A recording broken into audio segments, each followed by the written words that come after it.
Today on the Joseph Carlson Show, we're going to be reviewing 5 high-quality compounding machines that are not in my portfolio. Compounding machines are uniquely powerful companies that have specifically attractive attributes. They're typically monopolies. They have pricing power, operating leverage, organic growth, capital-light business models, and the leaders of the company exercise smart capital allocation. Compounding machines typically avoid these unattractive attributes of having risky investments, undisciplined uses of cash flow, unpredictable cash flows, or dual-class share structures. Costco is an example of a compounding machine, and you can clearly see this visualized against companies that aren't, like AT&T. You see the organic growth of Costco over time, leading to incredibly strong returns.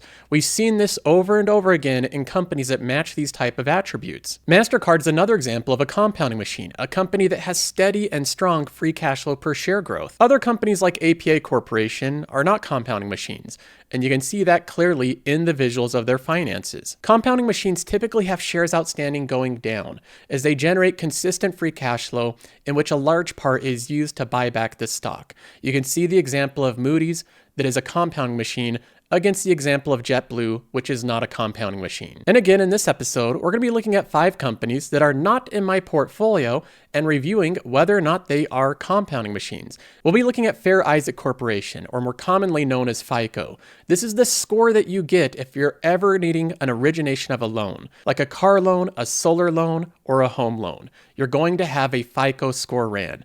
The company behind this has some incredible economics. We'll be looking at the drive-sharing food delivery company Uber. This is one that has come a long ways over the past couple of years. The CEO has really turned around the financials of this company. We'll be looking at the hosts and guests platform Airbnb. This company has some unique characteristics unlike most vacation companies. We'll be looking at the serial acquirer in Canada called Constellation Software. Does this company fit into my definition of a compounding machine? And then finally, we'll be looking at Palo Alto Networks, a cybersecurity company with a specific emphasis on infrastructure. We'll be looking at the products they offer, the runway of growth, assessing the competition, and of course answering the question, is Palo Alto Networks a compounding machine? So this goes without saying, but we have a busy episode ahead of us. Let's go ahead and jump in. Let's go ahead and start off with FICO. Fair Isaac is a company that came up with the FICO score, and that's what they're kind of moving their company towards, is really being known for FICO. FICO score is a 3-digit score between 300 and 850, which that number assesses your predictability of paying back a loan on time. The higher the score, the more likely you are to pay back the loan. They use a very advanced algorithm in order to determine this number. The network effects of this score are immense. Basically, the strategy that FICO did was over the past 18 years, from early 2000s up until around 2018, they just focused on getting the score used more and more and more by different institutions, regional banks, and then big 4 banks. More and more financial firms using the FICO score. So the use of the FICO score went up over time over the past 18 years, to the point where it's being used millions of times a day to assess risk in lending. Now it's gotten to the point that FICO has such a massive advantage in the score business that most banks require anyone selling them customers to use the FICO score. For example, I know just anecdotally a company where the company sold solar systems. They also sold home automation stuff. So think about things like your thermostat control, security system for your house, and solar. All that type of kind of home automation and solar energy stuff. Well, there is a company that sold customers on this stuff.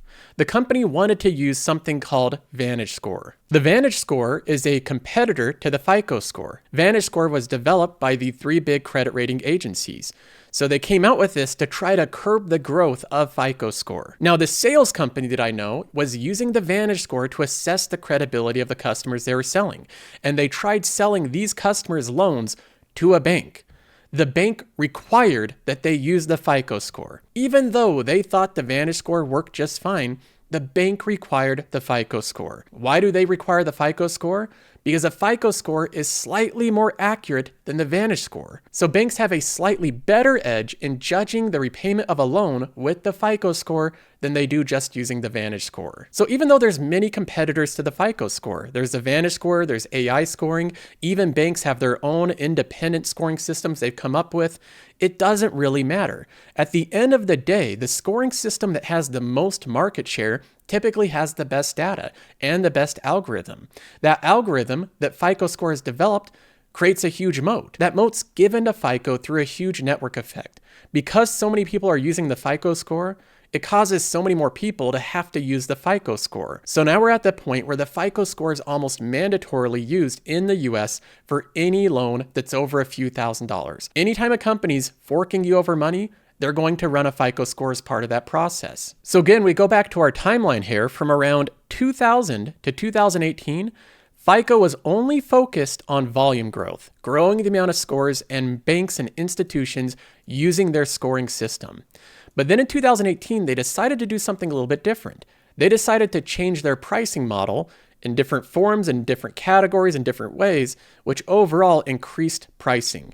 This is where we saw pricing power for the first time in FICO. Now, because of the limited time, I'm not going to go into all the complexities of FICO's score structure, but the numbers are astounding. The way that they've structured their new price increases for the FICO Score have gone up hundreds of percentages in price. And FICO can do this because the base price of the score was so small compared to the origination. Think about the fact that a FICO Score is only $1 or $2, and you can increase that by 100% to $4, and that's still a fraction of the total cost of taking out a home mortgage. You're talking about a home mortgage that's $500,000 or $600,000. So whether or not the FICO Score is $2 or $4 is not really your biggest concern. Your biggest concern is that $600,000 mortgage. So the FICO Score has massive pricing power because it's viewed as being super cheap in comparison to the mortgage you're getting. Whether or not it's for a car, a solar system, a backyard pool, or a new home, the thing that you're buying, the big item, is always multiple orders of magnitude higher than the FICO Score. So FICO has leveraged this discrepancy in value by raising their scores aggressively. 200%, 300%, 400%. There's no other company I can think of that's raised prices more than FICO. FICO has raised their prices so much just over the past few years that Senator Josh Hawley wrote a letter asking for the Department of Justice to investigate them for being a monopoly. He says in part of the letter, the Fair Isaac Corporation, or FICO, appears to be using its monopolistic power over the credit scoring market to increase costs for mortgage lenders, an increase that will be passed on to the consumers. FICO's recent actions demand that you investigate the company for these anti-competitive practices. The credit scoring market is dominated by FICO, a for-profit company operating under the Sweetheart Deal from the federal government. FICO's credit score are required for loan originations with government entities, such as the Federal Housing Administration and Department of Veteran Affairs. This means that most home buyers are forced to obtain their mortgage from a lender who uses FICO services. Everything he said here so far is absolutely true. Because of this government-granted monopoly, FICO enjoys a 90% market share in the business-to-business credit scoring market. It is the only real competitor in the space. In an apparent abuse of this market power, FICO has astronomically hiked its prices. For 2024, FICO is once again increasing prices to access its scores, including both hard and soft pulls. It did the same thing last year, bumping prices as much as 400%. In total, FICO's actions over the last 2 years have increased the cost of its credit scores by 500%. During the same time period, FICO's stock price has more than doubled. The complaint here is accurate. FICO is a basic monopoly at this point. They are exercising a tremendous amount of pricing power, but they were very careful about their pricing power for the previous decade. They are just raising it now once they've reached scale. And although I think this is going to be looked at by the government, I think slowing down FICO at this point will be very difficult even for the government because of the critical role these scores play. When I look at FICO, I view this company as a genuine compounder, a company that has astronomically high intrinsic value growth over the past decade, and I believe it will continue to grow intrinsically for the next decade. You can see the free cash flow growth of the company. With their buybacks, the free cash flow per share has grown 23% per year for the past 5 years. They have almost no expenses because the algorithm to run these scores is almost 95% margins, and they use all of their cash to buy back shares aggressively. The management of the company says they still believe their company is cheap. and the management has a huge equity stake in the company. I would love to own FICO, and I've looked at this company for a long period of time, but I just always find it a bit too expensive. To my own detriment, I stayed out of this one when it was trading at $700 per share, believing it was too expensive, and then it went right to $1,200 per share. Like any company, FICO is not immune to dips. At some point in the future, the company will dip, and that's an opportunity to look at it. Next up, we have Uber. The question of whether or not this is some tech company that's only a low interest rate phenomenon, or whether or not it is a genuine compounding machine. I believe that Uber is transitioning to a real compounding machine. The company offers a platform. The platform is a network of ride-sharing distribution. Now, this can be used in its normal application of just ride-sharing, but I think it's better to view Uber through the lens of being a platform where this can be used for many different applications. They've shown that it can be used for more than ride-sharing by doing food delivery, similar with DoorDash. So they can use this platform and transform it into lots of different applications, and I see that expanding more and more in the future. One thing that's difficult to predict with Uber for any investor or analyst is the underestimated effect of scaled economies. Uber is a massively scaled business, controlling the majority market share of ride-sharing. This scaled effect gives them a lot of advantages over would-be competitors. So you might think it's easy to spin up some type of ride-sharing platform, but it's much more difficult said than done. Uber had to make substantial sacrifices to get to this scale, including a lot of investment and a lot of negative cash flows. It's a similar story to Netflix. If we go down and look at the cash flow statement of Uber, you can see the history of it, and this company was just investing and investing, losing free cash flow every single year, but during this time period, they were growing market share and growing their network effect, knowing that at some point they'd reach massive scale, and they'd reach scaled economies, where they have better cost structure for the company. When they focused on profitability in 2021, you could actually see them generate free cash flow for the first time in 2022. This is when investors started to take Uber seriously. And then they continued down this path with their already large scale, focusing more on cost structure. In 2023, they generated $3.36 billion in free cash flow. The stock also went up dramatically over the past year, 143%, because Uber finally proved that it can be a profitable business. When judging a compounding machine, I think the most important thing we can look at is the financials here. Compounding machines grow organically, which Uber has done. You can see the revenue going up from 2019 to 2021 to 2023. Most of this revenue growth is organic revenue growth, meaning that they didn't grow this by doing large acquisitions. They're not buying Grubhub or DoorDash. They're just growing by increasing their network, growing in advertisement, and increasing their product features. This is all organic growth. Compounding machines have growing free cash flow. While we don't see a super steady pattern here because this company is just on the brink of maturity, it's one that's going through this transitioning phase, we do see a strong trend. We can see this trend very clearly if you just draw a line through it. The company is growing free cash flow if you look at it from 2019 to 2023. It's grown every single year steadily, from the negative range into the positive, and this is expected to continue in the future. Compounding machines have growing margins, which we can see with Uber. Again, the margins from 2019 to 2023 have gone up steadily. Now, it looks like it's just barely in the positive, but if you look at the longer term trend, you can see overall the margin increase. And the CEO of Uber has this as a major focus. He wants to make this company more and more profitable. Compounding machines have control over their expenses. They are able to reduce the amount of CapEx they spend. Uber's a lucky business. It doesn't require a lot of CapEx to run. In fact, it requires almost none. Last year, it was $223 million, which is very small proportionate to their overall revenue. Their biggest expense is sales and marketing, but the impressive thing here is that they've grown dramatically while keeping sales and marketing expense flat. From 2019 to 2023, they have grown their revenue by multiples while keeping sales and marketing completely flat. That is showing a lot of operating leverage. That's why the margins are expanding. Uber doesn't pay a dividend, and so far they have not decreased the shares outstanding. That's one thing I always look for in compounding machines, is either paying a growing dividend or preferably shares outstanding going down over time, which increases your equity in the stock.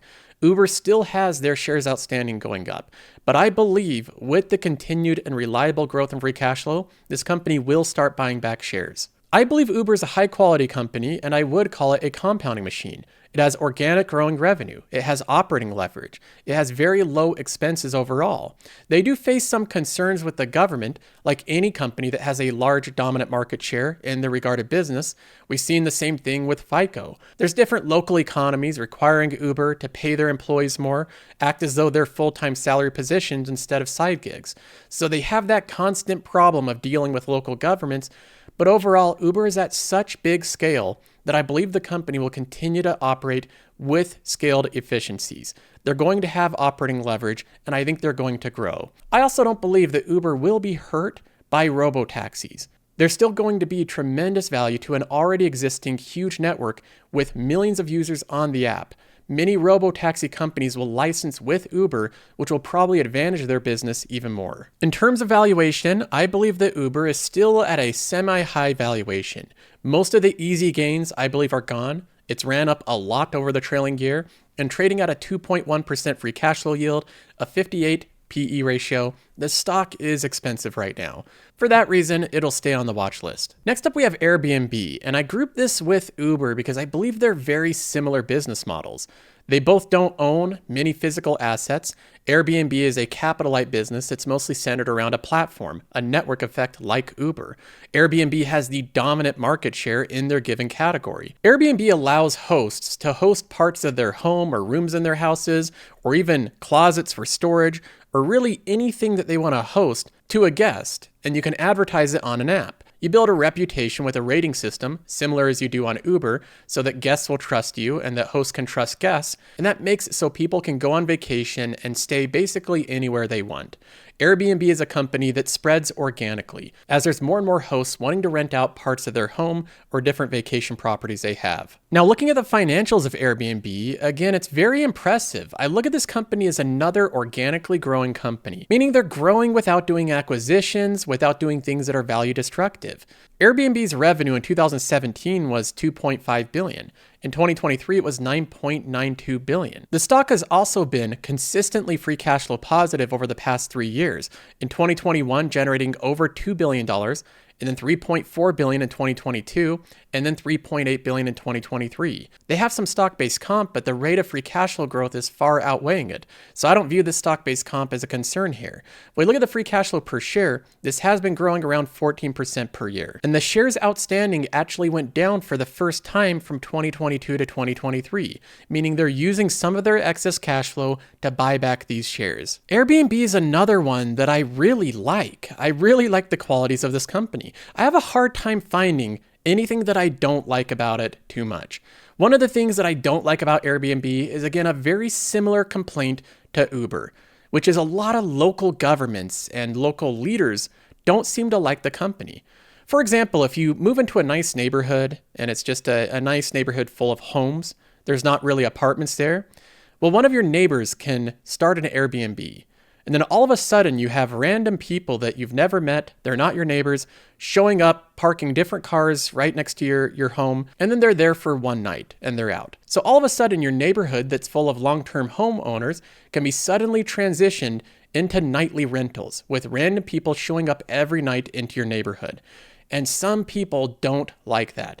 So they complain to the government. They say, I don't like that my neighbor from across the street has someone new that I don't know every single night staying at his place. That's not what I signed up for to live in this neighborhood. They'll complain to the local government, and the local government will make restrictions and regulations shutting down Airbnb. Many cities are doing this, saying that you cannot run an Airbnb in certain areas, and that has caused problems for this company. That's happening all throughout the country. There's many cities within states that are saying, we don't want Airbnb. We're just going to say that you can't own an Airbnb. You can't run one from your house. And if we find that you are, we will fine you. You can only have certified management companies running nightly rentals. So I've seen that throughout different cities that they are banning Airbnb. But there's even bigger examples. We have New York City, for example, outright banning Airbnb as well, when this was a major business in New York City. So this is another potential risk for Airbnb, and I view this risk as similar to the regulatory risks of Uber. These companies deal with lots of local jurisdictions. You have other companies, internet companies, that don't deal with local municipalities. but Airbnb and Uber both do, and they have to abide by the laws in every single city and every place they operate.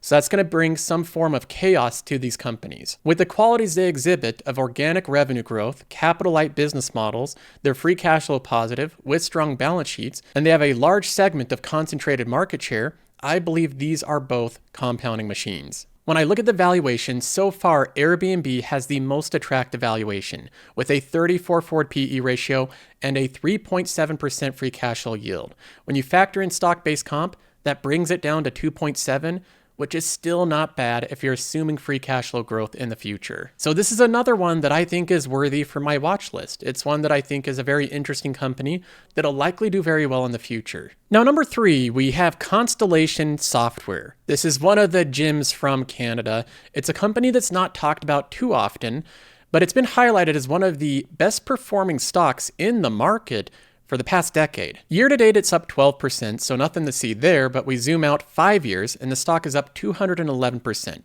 That's very good performance for the past 5 years, especially showing that it hasn't gone down much. Constellation Software investors don't like to sell this company during downturns. Now, we look at the past 10 years and it's up 1,251%. This is Netflix-like returns over the past decade. Any company that has this type of returns over such a long time period has something special with their business model. When we try to narrow down what Constellation Software does, it's actually a bit of a mystery. It's a little bit more complicated than most companies, but we can try to bring some clarity to it. The basic summary of the company is that it acquires, builds, and manages vertical market software businesses across Canada, the United States, the United Kingdom, and the rest of Europe. Its industry-specific software businesses provide specialized and mission-critical software solutions. That's a pretty vague explanation of what they do. They acquire, build, and manage vertical market software businesses. Trying to do research on this, you get further and further down this rabbit hole of what Constellation Software even is and how it's so remarkably successful. This image shows a graphic of all the different software companies they own and have acquired over the past decade. Yes, every single one of those dots with text is another piece of software, another company that Constellation Software has acquired. So CSU is basically this umbrella that has thousands of other companies underneath it. Of course, there's so many that you can't possibly research what every one of them does. And that's what brings in a lot of the mystery of this company. How can they possibly do this many serial acquisitions while being successful and generating good returns on their money spent? And that is something that's difficult to figure out. Most of history shows us that acquisitions destroys value for the shareholder. It does it in the majority of cases. Harvard ran a big meta study on this, coming to this conclusion. When a CEO wants to boost corporate performance and jumpstart long-term growth, the thought of acquiring another company can be extraordinarily seductive. Indeed, companies spend more than $2 trillion on acquisitions every year. Yet study after study puts the failure rate of mergers and acquisitions somewhere between 70 and 90%. So, on a basic level, if one company is going to buy another, typically that destroys shareholder value in 70 to 90% of acquisitions. Meaning that if you have a company, you likely do not want them to do a large acquisition because you have a 70 to 90% odds that that's going to be value destructive. But here we have Constellation Software doing hundreds, if not thousands of acquisitions over a decade and creating tremendous returns in the process. They have figured out something different. Constellation Software has figured out how to do serial acquisitions and create value by a strict focus on processes. Anytime you do something at large scale and you do it over and over again, you have to have sound processes in mind. They focus on a few key points. One of them is vertical market software. They target niche software companies that cater to specific industries. So think about different utility software in industrial companies. They focus on these ones that are mission critical. They also focus on companies that are mid-sized acquisitions. So they don't do any big flashy acquisition of a major company. That's why you've never read about one of their acquisitions in the news. They're focusing on these $5 to $10 million deals. Small deals for small software. They buy pieces of software that are already financially sound. They're generating EBITDA. They're not buying companies that are losing money on the hopes of turning them around. Under my investing philosophy, I outline compounding machines as being organic growing companies. That is something that I emphasize routinely. Organic growing means, of course, they grow without relying on acquisition. So Constellation Software, by my own definition, would not figure into a compounding machine. Its entire business model of serial acquisitions violates one of the core tenets of my attractive attributes. So this is a company that is basically a compounding machine, and they've done this while breaking one of the core rules here. But rules were made to be broken. If a company can figure out some way to have serial acquisition and still have high returns on those acquisitions, then I'm willing to make an exception for that. I believe because of their robust history of having high returns on their ongoing acquisitions, Constellation Software is still a compounding machine, even though it doesn't fit into the traditional category. But just to be clear, the reason this company has been successful in serial acquisitions is because of their strict adherence to their methods and their processes of doing the acquisitions. They do not do them freeform. And as long as they continue to have this type of process, I think this company is going to be successful. So this is a company that I find very intriguing. I have it on the watch list. It's growing free cash flow over time. It's growing its free cash flow per share even faster. And I think it will continue to do so in the future. The one thing preventing me from buying this company is the simple fact that I think it's so much more difficult to understand what they're truly doing than other companies. So that simple reason of not fully understanding what they're doing, I haven't made an investment. In number 5, we have the cybersecurity company Palo Alto Networks. This is one of the most requested companies for me to talk about. So let's go ahead and take a look. The first thing that I think is important to do anytime you're talking about a company that's highly technical is trying to understand what their products really are, what their competitive dynamics look like, and what their runway of growth looks like. We basically want to understand the qualities of this business. In their presentation, Palo Alto Network breaks down their revenue into 3 different categories. You have network security, cloud security, and security operations. Right away, I can tell that there's an important distinction between Palo Alto Network and something like CrowdStrike. CrowdStrike seems to be much more focused on endpoint security of individual users. Palo Alto Network seems much more focused on comprehensive network and cloud security. So they focus on 2 different markets for the majority of their business. I wouldn't really consider CrowdStrike and Palo Alto Network to be direct competitors. Looking at some of the numbers here, we can see that they have diversified customers, over 368 that are over $1 million accounts. They have 10 accounts that are over 20 million, and they grew their top 10 Q2 customers by 36%.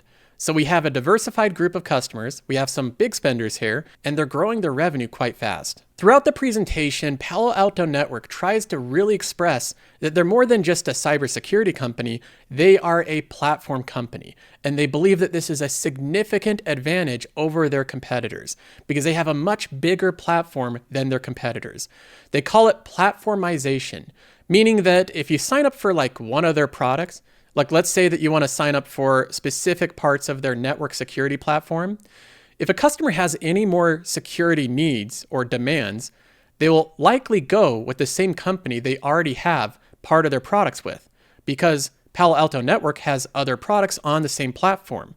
That makes it much more simple to integrate all these other services. So they're following the playbook of something like Salesforce, but they're doing this for network and cloud security. And I think this is a very good route to go down. I like the strategy of Palo Alto Network. They express that their platformization approach is working, and they say it's working because you can see it in the numbers. All the revenue of all these different products is going up quickly. The management believes that in cybersecurity, there's going to be consolidation, just like you find in other industries, where you have one big leader that has a big platform and more companies consolidate to that leader because of the scale efficiencies of having one big platform to service most of your needs. So they're trying to build this narrative, this story of the future, that they are this platform, the go-to network and cloud security platform that almost every vendor is going to use because of consolidation in the future. The management wants you to know that cybersecurity is a huge problem. Demand is growing strong and it will continue to grow over the next couple of years. There's overwhelming scale and sophistication of attacks. We know that hackers and attackers are using things like artificial intelligence to improve the complexity of their attacks, but we also know that there's nation-state attacks targeting national infrastructure. There's new SEC mandates that require expedited action. This is something the SEC required, where any publicly traded company that gets attacked and has any type of material damage done, they have to disclose that within 48 hours to investors. So companies are more scared about this than ever. They have to let the public know by law very quickly if they've been attacked. They say the industry dynamics in cybersecurity are shifting away from hardware firewalls to zero trust.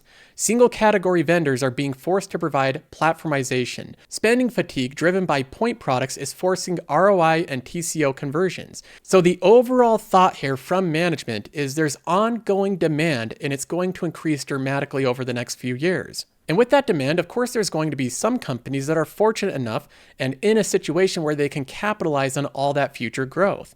They believe that they're one of the big companies that will capitalize on this growth.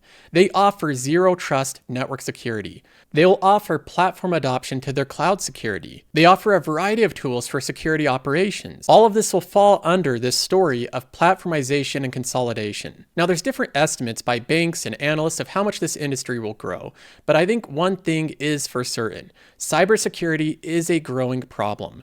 We need to have better network security, cloud security, endpoint security. The companies that are best positioned to take advantage of this will inherit the economics of it. And Palo Alto Network does seem like it's one that's very well positioned to take advantage of the platformization effect of this in the future. It is growing incredibly fast, and this is organic growth. They do some tuck-in acquisitions here and there of small firms or different talent they need, but overall, they're not doing any huge acquisitions, and you can see the steady increase in revenue, growing 25% year over year last year. The free cash flow is going up over time at an accelerated pace. We can look at the free cash flow per share. Of course, any high-tech company will likely have some stock-based comp, but you can see that the free cash flow is growing much faster than the stock-based comp, which is exactly what we want to see. On a free cash flow per share basis, this is growing really fast, 43% year over year from 2022 to 2023. When I look at the operating margins of the business, we can clearly see it improving dramatically over just the past 3 years. And there will be continued margin expansion as they grow their revenue at a faster rate than their expenses. I see a really good story here. A stock that's growing in free cash flow, growing in margins, growing in revenue. They're keeping their expenses under control.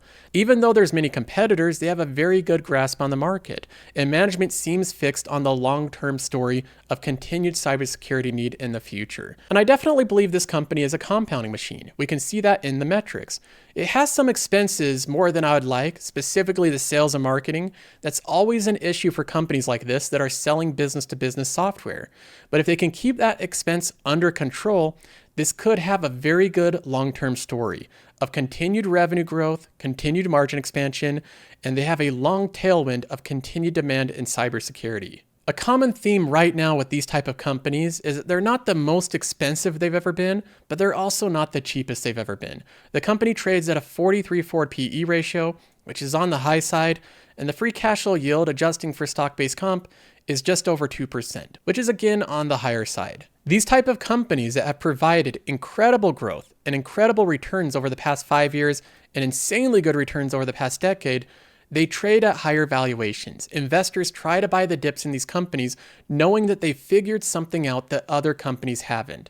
And I believe that's the same case with Palo Alto Networks. This is one that I think you can buy at a higher valuation than most companies and still get attractive returns. But for me, this one's going on the watch list. I'll look at adding this one if I see any type of poor sentiment in the stock, any big sell-off that gives me an opening, an opportunity to buy it at a discount. But there you have it, 5 high-quality compounding machines that are on my watch list. I think all of those companies are very, very strong, and I wouldn't mind having any of them in my portfolio. And I hope this episode highlights the pool of companies that I look for. I'm always looking for companies that have these type of characteristics. They're strong, technology-focused companies that have incredibly concentrated positions in the market they operate in. They have very strong free cash flow profiles. They grow their free cash flow every single year. Buying these compounding machines, holding them long-term has been a winning strategy that I intend to stick to. So I may not pick the exact best compounding machine at any given time, but I'm going to try to. I'll try to buy the best ones at the best valuations. That's all for this episode. See you in the next one.